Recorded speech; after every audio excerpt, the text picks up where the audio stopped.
God would grant one of them the ability to see the future, but he doesn't. You see, it's at this moment, guys, I'm going to be honest with you for just a second because I don't have much time. It's at this moment we realize that it doesn't matter our intellectual abilities. It doesn't matter our GPAs or our SATs or ACTs. It doesn't matter our skill sets or our abilities. We are all faced with the same unpredictable path. Every one of us.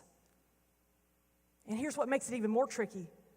That there's something inside of our souls that intrinsically tells us that this life should be predictable. That we deserve it. And maybe worse still, that we are owed it.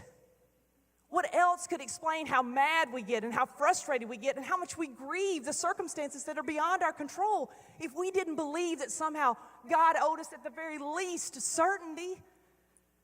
But he does not. And I'm going to tell you right now, there's not going to be many times in your life, ladies and gentlemen, when you are surrounded by the people who love you the most, and today's one of those days.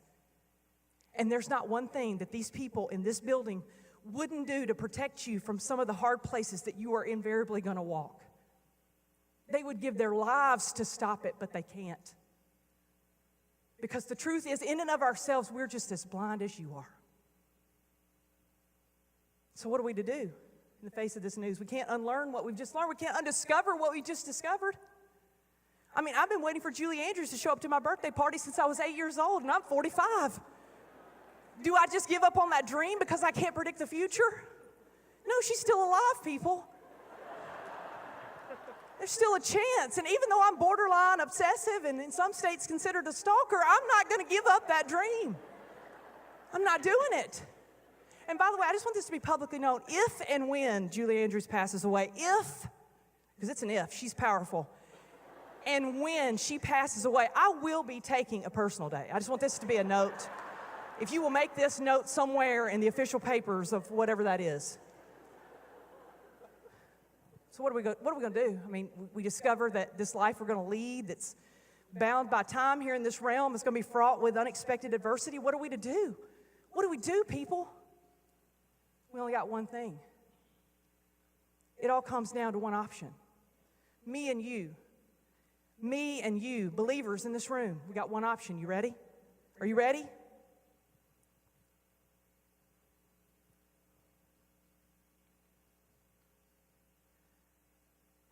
Heads bent, hearts bowed. Heads bent, hearts bowed. The quote I put on this post is from Charles Spurgeon. It says this: true prayer is not merely a mental exercise nor a vocal performance. Oh, it is much deeper than that. It is a spiritual transaction with the Creator of heaven and earth. You see, when you bend your head and bow your heart in submission to the sovereignty of an almighty God, you engage in a transaction that transcends time, rendering it powerless.